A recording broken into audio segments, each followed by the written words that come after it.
नमस्कार हमारे बीएलओ साथी। जैसा कि आप जानते हैं कि वर्तमान समय में फार्म 6 के साथ घोषणा पत्र का भरना आवश्यक हो गया है। तो आइए बीएलओ ऐप के माध्यम से फार्म 6 फीड करके जानते हैं कि घोषणा पत्र के साथ इसे कैसे भरेंगे। सर्वप्रथम बीएलओ ऐप को लॉगिन करेंगे। लॉगिन करने के पश्चात डैशबोर्ड कुछ इस प्रकार का दिखाई देगा। यहाँ बाएं साइड में फॉर्म्स का ऑप्शन प्रदर्शित हो रहा है। इसे टच करेंगे। इसे टच करते ही अगला पेज खुलेगा। इसमें कई प्रकार के फॉर्म भरने के लिए प्रदर्शित हो रहा है। तो हमें नया वोट बनाना है, नया मतदाता को ऐड करना है, तो हमें फॉर्म 6 पर क्लिक करना होगा। इसे क्लिक करने के पश्चात हमें एक और बटन दिखाई देगा जिसे सेक्शन नंबर और नेम सेलेक्ट करने के लिए कह रहा है। इसमें वो अनुभाग हम सेलेक्ट करेंगे जिस अनुभाग में मतदाता को ऐड करना है। अनुभाग सेलेक्ट करने के बाद हमें नीचे बटन जो दिखाई दे रहा है फिल फॉर्म 6 पे क्लिक करना है। इस प्रकार हमें फॉर्म 6 हमारे सामने प्रदर्शित हो जाएगा। यदि मतदाता नया है, न्यू वोटर है, तो न्यू वोटर पे टच करके हमें सेव एंड नेक्स्ट पे क्लिक करना है। यदि मतदाता का नाम पहले था और वर्तमान समय में कट चुका है तो हमें दूसरा वाला बटन टिक करना होगा। यहाँ हम जो मतदाता का फॉर्म भरने जा रहे हैं वो हमारा न्यू इलेक्टर है, तो हम न्यू इलेक्टर पे टच करके आगे बढ़ेंगे। अब हमें यहाँ मतदाता का पर्सनल डिटेल्स भरना है, जैसे कि मतदाता का फर्स्ट नेम, मतदाता का नाम हम यहाँ फिल करेंगे अंग्रेजी के कैपिटल लेटर में और ऑटोमेटिक हिंदी ट्रांसलेट हो जाएगा। यहाँ हिंदी देखिए ऑटोमेटिक ट्रांसलेट हो गया।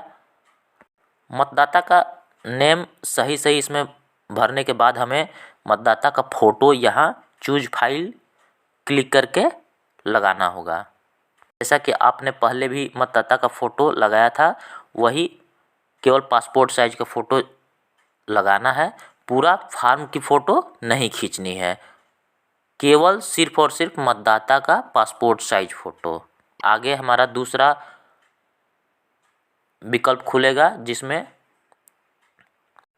मतदाता का रिलेटिव का प्रकार भरना है। जैसे यहाँ हमारा मतदाता का रिलेटिव का प्रकार है हस्बैंड, तो हस्बैंड भर देंगे, सेलेक्ट करेंगे। 2B वाले ऑप्शन पे हम रिलेटिव का पूरा नाम अंग्रेजी के कैपिटल लेटर में लिखेंगे।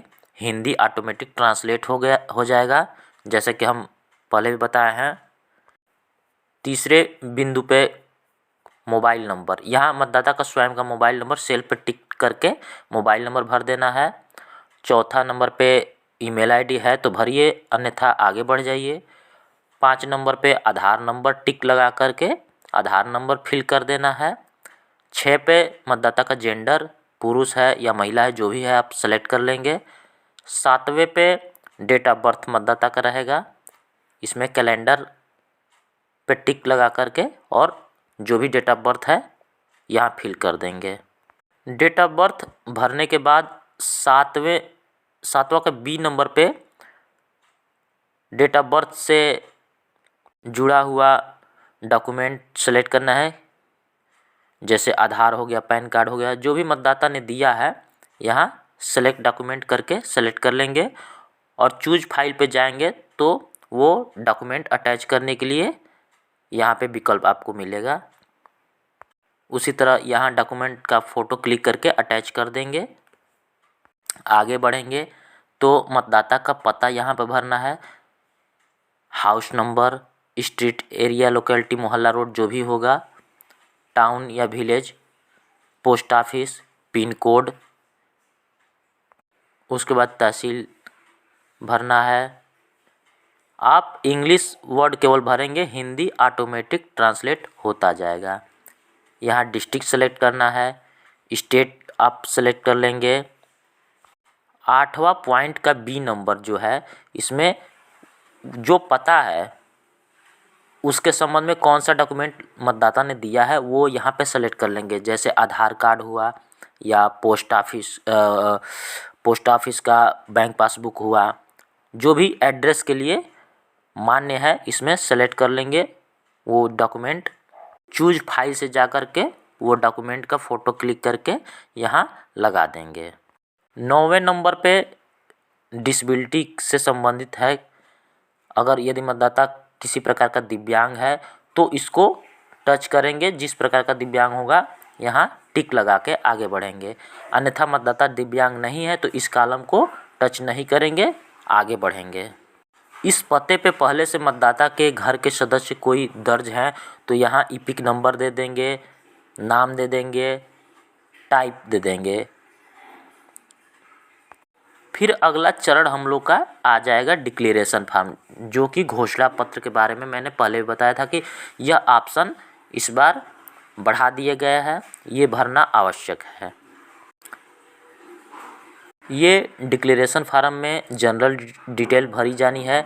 इसमें फादर का नाम रहेगा, ईपिक नंबर भी है। सबसे पहले ईपिक नंबर यदि है तो ठीक है, नहीं है तो कोई दिक्कत नहीं है। नाम अनिवार्य है, माता का ईपिक नंबर है तो ठीक है, नाम अनिवार्य है माता का। और पति है तो पत्नी का नीचे रहेगा, अगर पत्नी है तो पति का उसका यहाँ नाम रहेगा। शादी न होने की दशा में ये नीचे वाला कॉलम ब्लैंक ही रहेगा। मतदाता का नाम, जिस मतदाता का जिसका हम फार्म भर रहे हैं, यदि उसका नाम 2003 में था तो पहले वाला बटन टच करेंगे। उसका नाम 2003 में नहीं था तो दूसरा बटन टच करेंगे, जैसा कि आपने पहले किया है।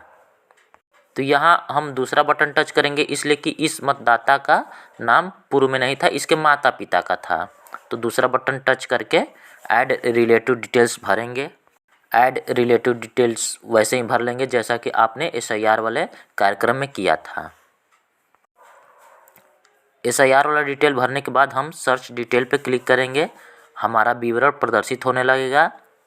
हम चेक कर लेंगे, मिला लेंगे कि हाँ हमारा विवरण सही है, तो वेरीफाई एंड कंटिन्यू बटन है उसको टिक करेंगे।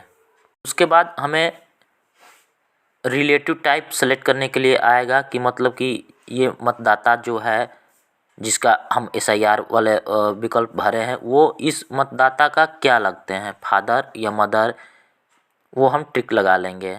और नीचे चूज फाइल लिखा हुआ प्रदर्शित हो रहा है, इसमें BLO का सिग्नेचर अपलोड होगा, BLO का दस्तखत इस पर अपलोड होगा, इसलिए कि BLO ने इसे वेरीफाइड किया है SIR वाले डिटेल को, इसलिए यहाँ पे BLO का सिग्नेचर अपलोड करना आवश्यक है। BLO का डिटेल अपलोड करने के बाद हम आगे बढ़ेंगे तो उसमें डिक्लेरेशन एक और है जो कि पहले भी रहता था। यहाँ मतदाता का जन्म स्थान का पता, स्टेट और डिस्ट्रिक्ट लिखना है और मतदाता उपरोक्त पते पे जहाँ पे मतदाता का नाम जुड़ रहा है उस पते पे कब से रह रहा है, जन्म से रह रहा है, अगर पुरुष है तो जन्म से ही रह रहा होगा, अगर कोई महिला है तो उसकी शादी जिस तारीख को हुई है तब से वो इस पते पे रह रही होगी, तो वो डेट हम सेलेक्ट कर लेंगे कैलेंडर चूज करके। उसके बाद मतदाता का प्लेस लिखेंगे, मतदाता कहाँ का वो है स्थान, उसका मतदाता का स्थान यहाँ पे लिख देंगे, जो भी स्थान होगा। स्थान लिखने के बाद नीचे बटन है सेव एंड नेक्स्ट का, इसको क्लिक करेंगे। अब हमारा पूरा फार्म का प्रीव्यू दिखने लग जाएगा। इसको हम चेक कर लेंगे कि जो हमने भरा है वो सही भरे हैं कि नहीं। अगर इसमें कोई गलती है तो कीप एडिटिंग बटन बाएं साइड में दिया है, इसको क्लिक करके एडिट कर सकते हैं। ऊपर देखेंगे तो ईपिक का भी ऑप्शन है, ईपिक वाले बटन पर टच करके ईपिक देख सकते हैं कि ईपिक इसका कैसा आएगा। और तत्पश्चात नीचे सबमिट का बटन है, सबमिट कर देंगे तो हमारा ये फार्म सबमिट हो जाएगा और सक्सेस लिख देगा। और यहाँ एक रेफरेंस नंबर आएगा, इसे हम नोट कर लेंगे। इस प्रकार से हम फार्म 6 को आसानी सरलतापूर्वक सबमिट कर लेंगे। धन्यवाद।